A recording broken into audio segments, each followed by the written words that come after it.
എല്ലാവർക്കും നമസ്കാരം. പ്രിൻസച്ചനാണ്. 2024 സ്വിറ്റ്സർലൻഡ് സന്ദർശിച്ചപ്പോഴുള്ള എൻ്റെ അനുഭവക്കുറിപ്പുകളാണ് ഈ വീഡിയോയിൽ നിങ്ങൾ കേൾക്കുന്നത്. സ്വിറ്റ്സർലൻഡിലെ ക്ലോസ്റ്റേഴ്സ് പ്ലാറ്റ്സിലെ പള്ളിയിൽ നിന്ന് ഫാദർ മാർട്ടിൻ പയ്യപ്പള്ളിയോടൊപ്പം ഞാനും എൻ്റെ കൂട്ടുകാരൻ അച്ഛനും കൂടെ രാവിലെ ഒരു 10 മണിയോടെ ദാവോസ് പട്ടണം കാണാൻ ഇറങ്ങി. ഇന്ന് മഞ്ഞുവീഴ്ച ഉണ്ടാകുമെന്ന് കാലാവസ്ഥാ പ്രവചനം ഉണ്ടായതുപോലെ തന്നെ രാവിലെ മുതൽ മഞ്ഞു വീണു തുടങ്ങി. ഞങ്ങൾ ഈ മഞ്ഞ് കാണാൻ കൂടിയാണ് പോകുന്നത്. ഇടയ്ക്ക് വെച്ച് ദാവോസിൽ താമസമാക്കിയ ഒരു മലയാളി കുടുംബം സന്ദർശിക്കാനും ഞങ്ങൾ തീരുമാനിച്ചിരുന്നു. മഞ്ഞു വീഴുന്ന ദിവസം വണ്ടിയിലുള്ള യാത്ര അതീവ ദുർഘടവും അപകടകരവുമാണെന്ന് മാറ്റനച്ചൻ ഞങ്ങളോട് പറഞ്ഞു. കാരണം ഈ രാജ്യത്ത് മഞ്ഞുകാലത്തും ചൂടുകാലത്തും വണ്ടികളിൽ ഉപയോഗിക്കേണ്ട ടയർ വ്യത്യസ്തമാണ്. മഞ്ഞു വീഴുന്ന വഴികളിൽ ഓടിക്കുമ്പോൾ തെന്നി മാറാതിരിക്കാൻ നല്ല ഗ്രിപ്പുള്ള ടയറാണ് ഉപയോഗിക്കുന്നത്. അങ്ങനെ ടയർ മാറാതെ വണ്ടി ഓടിച്ചുണ്ടാകുന്ന ഒരു അപകടത്തിനും ഈ രാജ്യത്ത് ഇൻഷുറൻസ് ലഭിക്കില്ല എന്ന് അച്ഛൻ പറഞ്ഞു. അതികഠിനമായ മഞ്ഞുവീഴ്ച ദിവസങ്ങളോളം ഉണ്ടാവുകയും താപനില 0-നും താഴെ എത്തുകയും ചെയ്യുമ്പോഴാണ് റോഡിൽ വണ്ടിക്ക് പിടുത്തം നഷ്ടപ്പെടുന്നത്. അങ്ങനെ വന്നാൽ വണ്ടി തെന്നി നീങ്ങാനോ മറിയാനോ ഒക്കെ വളരെ സാധ്യതകളുണ്ട്.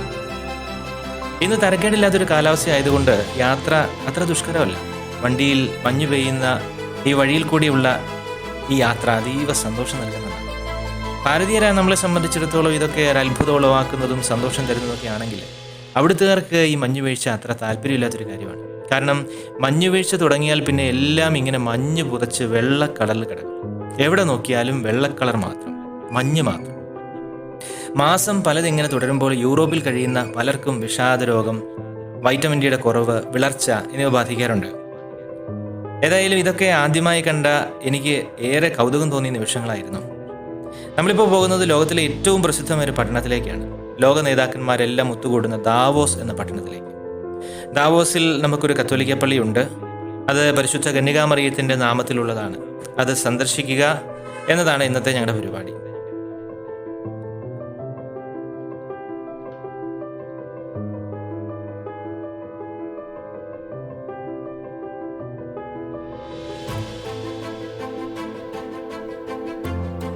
ഇടയ്ക്ക് മഞ്ഞ് കാണാൻ ഞങ്ങൾ വണ്ടി ഒന്ന് നിർത്തി.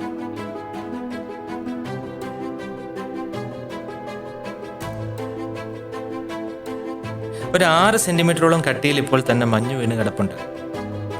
ഇതുവരെ വണ്ടിയിലിരുന്നപ്പോൾ വളരെ സുഖമായിരുന്നു. പക്ഷെ പുറത്തിറങ്ങിയപ്പോഴാണ് മനസ്സിലായത് പുറത്തെ തണുപ്പ് എത്ര കഠിനമാണെന്ന്.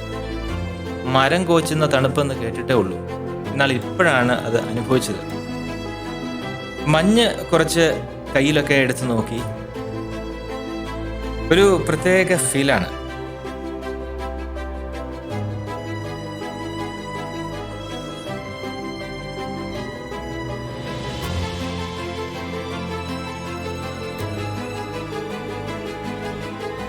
അവിടെ ചെറിയൊരു അരുവിയിലൂടെ വെള്ളം താഴേക്ക് ഒഴുകുന്നത് കാണാം. ചുറ്റും മഞ്ഞ് മാത്രം.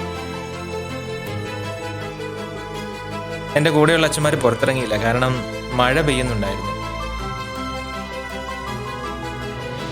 ഈ സ്ഥലത്തൊക്കെ വിൻ്റർ കാലത്ത് സ്കീയിങ് പോലുള്ള മഞ്ഞുകാല വിനോദങ്ങൾ നടക്കാറുള്ള സ്ഥലമാണ്. അതിന് ഇത്തിരി കൂടി മഞ്ഞ് വേണം. ദാവോസ് ക്ലോസ്റ്റേഴ്സ് എന്ന് പറയുന്നത് ഒരു സ്പോർട്സ് ഹബ്ബ് കൂടിയാണ്. സ്കീയിങ്, മഞ്ഞിൽ കളിക്കുന്ന ഹോക്കി തുടങ്ങിയ അനേകം രാജ്യാന്തര മത്സരങ്ങളൊക്കെ അരങ്ങേറുന്ന ലോക പ്രസിദ്ധമായ ഇടമാണ് ദാവോസ്. ദാവോസിൽ ഇപ്പോൾ ഏറെ അറിയപ്പെടുന്നത് വേൾഡ് എക്കോണമിക് ഫോറത്തിൻ്റെ പേരിലാണ്. എല്ലാ ലോക രാജ്യങ്ങളിൽ നിന്നും രാഷ്ട്ര നേതാക്കന്മാർ എത്താറുള്ള ഇടം എന്നുള്ള നിലയിൽ ദാവോസിന് ലോക ഭൂപടത്തിൽ ചില്ലറ ഇടമൊന്നുമല്ല ഉള്ളത്. സൗകര്യങ്ങൾ കൊണ്ടും പ്രകൃതി ഭംഗി കൊണ്ടും ദൈവം കനിഞ്ഞനുഗ്രഹിച്ച ഒരിടം എന്നുള്ള നിലയിൽ ദാവോസ് ജീവിതത്തിൽ ഒരിക്കലെങ്കിലും കണ്ടിരിക്കേണ്ട ഒരിടമാണെന്ന് എനിക്ക് തോന്നിപ്പോയി. പോകും വഴി മാറ്റനച്ചൻ ഈ സ്ഥലങ്ങളെക്കുറിച്ചും അതിൻ്റെ പ്രാധാന്യത്തെക്കുറിച്ചും ഒക്കെയുള്ള ചരിത്രം ഞങ്ങൾക്ക് വിശദമായിട്ട് വിവരിച്ചു തന്നുകൊണ്ടേയിരുന്നു. കുറച്ചു നേരം അവിടെ പുറത്തു നിന്നാൽ അപകടമായതുകൊണ്ട് ഉടൻ തന്നെ വണ്ടിയിൽ കയറി യാത്ര തുടങ്ങും. നമ്മുടെ കേരളത്തിലൊക്കെ വഴികളൊക്കെ ഈ മഴ പെയ്താൽ കുണ്ടും കുഴിയൊക്കെ ആകുന്നതിന് കാരണം എന്താണെന്ന് ഞാൻ ചിന്തിച്ചുപോയി. കാരണം ഇവിടെ ഇത്രയും പ്രതികൂലമായ സാഹചര്യങ്ങളാണെങ്കിലും ഈ കാലാവസ്ഥയ്ക്കൊക്കെ ഇണങ്ങിയ രീതിയിലാണ് വഴികളൊക്കെ ഒരുക്കിയിരിക്കുന്നത്. എവിടെയെങ്കിലും വഴി പണിയുന്നുണ്ടെങ്കിൽ വഴി മുടക്കിയല്ല അവരിത് ചെയ്യുന്നത്. പകരം യാത്രക്കാർക്ക് ഒരു തടസ്സവും വരാത്ത രീതിയിൽ സമാന്തരമായിട്ട് മറ്റൊരു വഴി താൽക്കാലികമായി ഉണ്ടാക്കിയിട്ടാണ് അവർ വഴി പണിയുന്നത്. ഇത് നമ്മൾ കണ്ടുപിടിക്കേണ്ട ഒരു കാര്യം തന്നെയാണ്.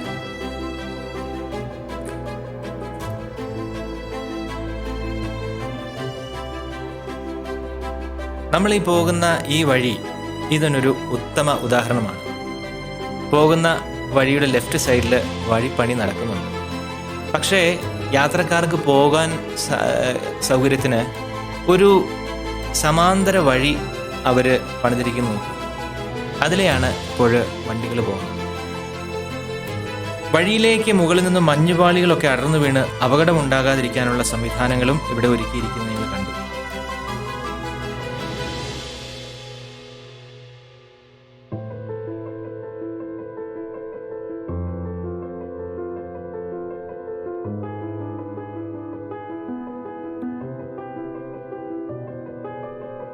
നമ്മളെല്ലാം യാത്രകളെ ഇഷ്ടപ്പെടുന്നവരാണ്. ഞാനൊരു കാര്യം പറയാം, ഇതെൻ്റെ അഭിപ്രായമായിട്ട് നിങ്ങൾ എടുക്കണം. യൂറോപ്യൻസിൽ ഒരു പ്രത്യേകതയുണ്ട്. അവർ ടെൻഷൻ അടിക്കാൻ ഒട്ടും ആഗ്രഹിക്കാത്തവരാണ്. മറ്റുള്ളവരുടെ കാര്യത്തിൽ അവർ അനാവശ്യമായിട്ട് ഇടപെടാൻ പോകാറില്ല. നമ്മളെപ്പോലെ എല്ലാ കാര്യങ്ങളിലും അധികമായിട്ട് അവർ പ്രതികരിക്കാറുമില്ല. സ്വന്തം കുടുംബം, സ്വന്തം ജോലി, സ്വന്തം ജീവിതം തുടങ്ങിയ എല്ലാം വ്യക്തിപരമായിട്ട് കാണുകയും സമാധാനപരമായിട്ട് ജീവിക്കാൻ ഇഷ്ടപ്പെടുകയും ചെയ്യുന്നവരാണ്. എന്നാൽ നമ്മൾ ഭാരതീയർ ഇങ്ങനെയല്ല എന്നൊരു അഭിപ്രായം എനിക്കുണ്ട്. ഞാൻ മുകളിൽ പറഞ്ഞതിനെല്ലാം ഘടകവിരുദ്ധമായ ഒരു ജീവിതശൈലി നമുക്ക്. അതുകൊണ്ട് ഒരുപാട് പ്രത്യാഘാതങ്ങൾ നമ്മൾ നേരിട്ടുകൊണ്ടേയിരിക്കുകയാണ്. ഉദാഹരണത്തിന്, യൂറോപ്പിലുള്ള ഒരാഴ്ചയുടെ അവസാനം ഉറപ്പായിട്ടും ഒരു യാത്രയ്ക്ക് പോയി. കുടുംബസമേതമുള്ള ഈ യാത്രകൾക്ക് ഒരു പ്രത്യേകമായ പ്രാധാന്യം അവരുടെ ജീവിതത്തിലുണ്ട്. അവരുടെ ബന്ധങ്ങൾ ഊട്ടി ഉറപ്പിക്കാൻ, അവരുടെ സൗഹൃദം ഊട്ടി ഉറപ്പിക്കാനൊക്കെ ഇത് ഒരുപാട് അവരെ സഹായിക്കുന്നുണ്ട്. പക്ഷെ നമ്മൾ ചെയ്യുന്നത് നേരെ മറിച്ചാണ്. ആരോഗ്യമുള്ളിടത്തോളം കാലം എല്ലുമുറിയ മക്കൾക്ക് വേണ്ടി അധ്വാനിച്ച് പണം കണ്ടെത്തിയിട്ട് മക്കളൊക്കെ നല്ല നിലയിൽ എത്തി എന്ന് ഉറപ്പുവരുത്തിയിട്ട് യാത്രയൊക്കെ നടത്താൻ വരുന്നവരാണ് ഭൂരിഭാഗം. എന്നാൽ എനിക്ക് മറിച്ചാണ് അഭിപ്രായം. ആരോഗ്യമുള്ളപ്പോഴാണ് യാത്രകൾ നടത്തേണ്ടത്. നടക്കാൻ വയ്യാത്തപ്പോൾ എന്നാൽ ഇനി ഒരു യാത്രയ്ക്ക് പോയി കളയാം എന്ന് ചിന്തിച്ചിട്ട് വല്ല കാര്യമുണ്ടോ? യാത്രകൾ വളരെ ഭംഗിയായി ചിട്ടയായി പദ്ധതിയിട്ട് ചെയ്യേണ്ട ഒരു കാര്യമാണ്. പണം ഒരു പ്രശ്നമാണ്, ഞാനത് നിഷേധിക്കുന്നില്ല. പക്ഷേ നമ്മളൊരു കാര്യം ഓർക്കണം. കൊച്ചി ഗാന്ധിനഗറിൽ ചായക്കട നടത്തുന്ന ഒരു വിജയൻ ചേട്ടനും മോഹന ചേച്ചിയുണ്ട്. അവരുടെ ആ കൊച്ചു സ്ഥാപനത്തിൽ നിന്നും അവരുണ്ടാക്കുന്ന വരുമാനത്തിൻ്റെ ഒരു പങ്ക് സ്വരൂപിച്ചു വെച്ച് അവർ യാത്ര ചെയ്തത് 1-2 രാജ്യങ്ങളല്ല, 25 രാജ്യങ്ങളാണ്. നമ്മൾ മലയാളികൾക്ക് എന്നും ഇതൊരു മാതൃകയും പ്രചോദനവുമാകണം. നമുക്കും സാധിക്കുന്ന ഒരു കാര്യം തന്നെയാണിത്. മലയാളികളിൽ പലരും കേരളത്തിൻ്റെ വെളിയിൽ പോലും പോകാത്തവരെ ഞാൻ കണ്ടിട്ടുണ്ട്. മക്കൾക്ക് വേണ്ടി എല്ലാം വ്യയം ചെയ്തിട്ട് ഉരുകി തീർന്നിട്ട് ഒടുവിൽ ജീവിത സായാഹ്നത്തിൽ സന്തോഷിക്കാനും ഒന്ന് ഓർത്ത് ചിരിക്കാനും ഒന്നുമില്ലെങ്കിൽ പിന്നെ എന്താണ് ജീവിതം? എന്നെ കേൾക്കുന്ന എല്ലാ മുതിർന്ന മാതാപിതാക്കളോടുള്ള ഉപദേശമായിട്ട് ഇത് സ്വീകരിക്കാം, അല്ലെങ്കിൽ സ്നേഹപൂർവ്വം തള്ളിക്കളയാം. ഞാൻ എൻ്റെ ഒരു ആശയം പങ്കുവച്ചത് മാത്രം. ഈ പോകുന്ന ഇരുവശങ്ങളിലും അതിരിട്ട് നിൽക്കുന്ന പൈൻമരങ്ങൾ നോക്കും. മരങ്ങളിലെല്ലാം മുല്ലപ്പൂ വള്ളികൾ പൂവിട്ട് നിൽക്കുന്നത് പോലെ മനോഹരമായ മഞ്ഞു മൂടിയ പൈൻമരങ്ങൾ. പോകും വഴി ഇനിയും കുറച്ച് ദൂരം കൂടെ കഴിഞ്ഞാലേ നമ്മൾ ദാവോസിൽ എത്തിച്ചേരുകയുള്ളൂ. പോകും വഴി മനോഹരമായ ദാവോസ് തടാകം കടന്നു വേണം പോകാൻ. ഇടയ്ക്ക് മാർട്ടിനച്ചൻ ഞങ്ങളൊരു പ്രത്യേക കാര്യം കാണിക്കാനായിട്ടൊരു യൂട്ടേൺ എടുത്തു. മറ്റൊന്നുമല്ല, സ്വിറ്റ്സർലൻഡിലെ WLS എന്നൊരു കമ്പനി നടത്തുന്ന പരീക്ഷണശാല കാണിക്കാനായിട്ടാണ്. Institute for snow and avalanche research എന്നൊരു കമ്പനിയാണ്. മഞ്ഞുവീഴ്ച, പ്രകൃതിയുടെ സന്തുലിതാവസ്ഥ തുടങ്ങിയ അനേകം മേഖലകളിൽ തങ്ങളുടെ സേവനം നൽകുന്നവരാണ് ഈ കമ്പനി.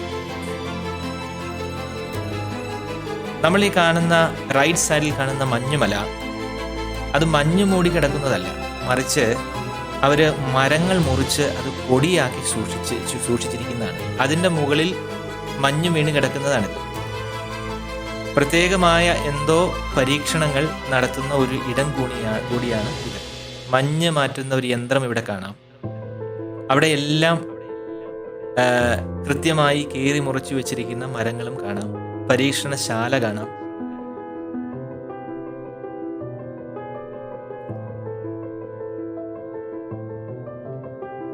ഇനി നേരെ ദാവോസിലേക്കാണ് നമ്മൾ പോകുന്നത്. ഒരല്പസമയം കൂടി കഴിഞ്ഞാൽ ദാവോസ് പട്ടണത്തിൽ നമ്മൾ എത്തിച്ചേരും. യാത്ര അങ്ങനെ നീളുകയാണ്. മാർട്ടിനച്ചനോടൊപ്പം ദാവോസിലേക്കുള്ള ഈ യാത്രയിൽ കണ്ടുമുട്ടിയ ഈ സ്ഥലങ്ങളൊക്കെ ഒരിക്കലും മറക്കാനാവാത്ത അനുഭവങ്ങളാണ് തന്നത്. നമ്മുടെ ഈ ദേശത്തൊന്നും കാണാത്ത ഒരുപാട് പുതിയ അനുഭവങ്ങൾ ഈ സ്ഥലങ്ങളിൽ നിന്നൊക്കെ നമുക്ക് ലഭിക്കും. ഞാൻ എൻ്റെ ജീവിതത്തിൽ ഇതിനു മുൻപ് കുളു മനാലി സന്ദർശിച്ചപ്പോഴാണ് ഇത്തരത്തിലുള്ള ഒരു മഞ്ഞുവീഴ്ചയുടെ ഒരു അനുഭവം ആദ്യമായി എനിക്ക് ലഭിച്ചത്. നമുക്ക് ഭാരതത്തിലും ഈ സ്വിറ്റ്സർലൻഡ് പോലെയുള്ള സ്ഥലങ്ങൾ ഉണ്ട് എന്നുള്ളത് നമ്മൾ എല്ലാവരും മറക്കുന്നൊരു കാര്യമാണ്. സ്വിറ്റ്സർലൻഡിൽ പോകാൻ പറ്റാത്തവർക്കൊക്കെ കശ്മീരിൽ പോയാലും സ്വിറ്റ്സർലൻഡിൽ പോയ അതേ അനുഭവം തന്നെ കിട്ടും. ഈ മനോഹരമായ ദേശം പോലെ തന്നെ മനോഹരമായ ഒരുപാട് ഇടങ്ങളും നമ്മുടെ ഭാരതത്തിൽ ഉണ്ട് എന്നുള്ള കാര്യം നമ്മൾ മറക്കണം.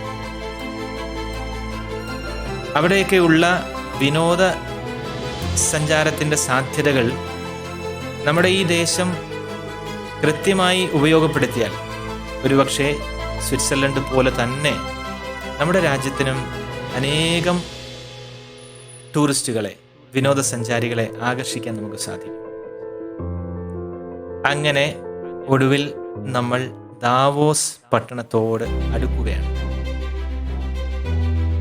ഈ ലെഫ്റ്റ് സൈഡിൽ കാണുന്നതാണ് ദാവോസ് തടാകം.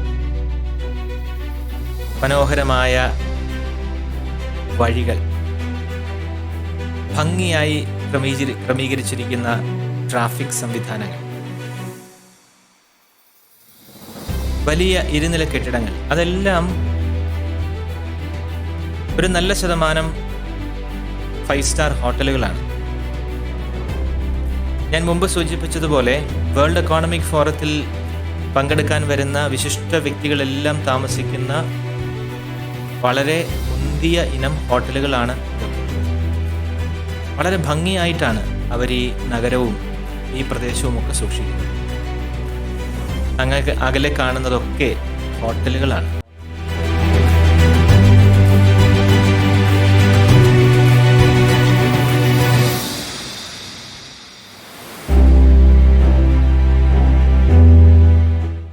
നമ്മളിപ്പോൾ പോകുന്നത് ദാവോസിൽ വേൾഡ് എക്കോണമിക് ഫോറം നടക്കുന്ന കെട്ടിടം കാണാനായിട്ടാണ്. ലോകത്തിലെ എല്ലാ രാജ്യങ്ങളിലെയും രാഷ്ട്ര നേതാക്കന്മാർ വന്ന് പങ്കെടുക്കുന്ന, വേൾഡ് എക്കോണമിക് ഫോറം നടക്കുന്ന വളരെ പ്രസിദ്ധമായ ആ ഇടം അതിതാണ്. ദാവോസ് സമ്മിറ്റ് നടക്കുന്ന ഇടം. അവിടെ സമ്മിറ്റിൽ പങ്കെടുക്കാൻ വരുന്ന എല്ലാ രാഷ്ട്ര നേതാക്കന്മാരുടെയും കൊടികൾ അവിടെ മനോഹരമായി ക്രമീകരിച്ചിരിക്കുന്നത് കാണാം. ഒരല്പം മുൻപോട്ട് നോക്കിയാൽ നമ്മുടെ ഭാരതത്തിൻ്റെ പതാക അതാ, ബ്രസീലിൻ്റെ തൊട്ടടുത്ത് നമ്മുടെ പതാക പ്രൗഢഗംഭീരമായി അങ്ങനെ നിൽക്കുകയാണ്.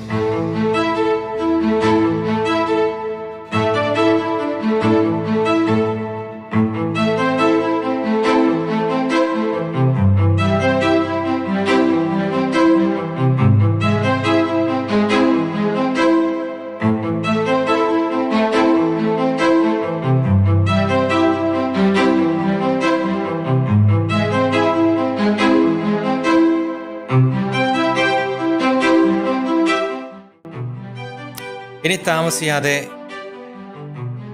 ദാവോസിലേക്കുള്ള പരിശുദ്ധ മാതാവിൻ്റെ നാമത്തിലുള്ള കത്തോലിക്ക പള്ളിയിൽ നമ്മൾ എത്തിച്ചേരും. നഗരത്തിൻ്റെ മധ്യത്തിൽ തന്നെയാണ് ഈ പള്ളി. ദാവോസ് ഒരു ടൂറിസ്റ്റ് കേന്ദ്രമായതുകൊണ്ട് തന്നെ വഴിയുടെ ഇരുവശങ്ങളിലും ഉയർന്നു നിൽക്കുന്ന ഒരുപാട് വലിയ ഹോട്ടൽ സമുച്ചയങ്ങൾ കാണാനാകും. ഇവിടെയൊക്കെയാണത്രേ ലോക നേതാക്കന്മാർ സമ്മേളനത്തിൽ വരുമ്പോൾ തങ്ങുന്നത്. ജനുവരി 2025 നടന്നത് 55ാമത്തെ സമ്മേളനമാണ്. ആദ്യത്തെ ലോക ഇക്കോണമിക് ഫോറം ദാവോസിൽ കൂടിയത് 1971 അന്ന് തൊട്ട് ഇന്ന് വരെ എത്രയോ മഹാരഥന്മാരുടെ കാൽപാദം പതിഞ്ഞ സ്ഥലമാണ് ഡാവോസ്.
ഇങ്ങനെയെല്ലാം ചിന്തിച്ചുകൊണ്ട് ഞങ്ങൾ മരിയൻ കീർഷെ അഥവാ മേരിയുടെ നാമത്തിലുള്ള പള്ളിയിലെത്തി. ബാക്കിയുള്ള വിശേഷങ്ങൾ ഇനി അടുത്ത വീഡിയോയിൽ കാണാം. ബൈ.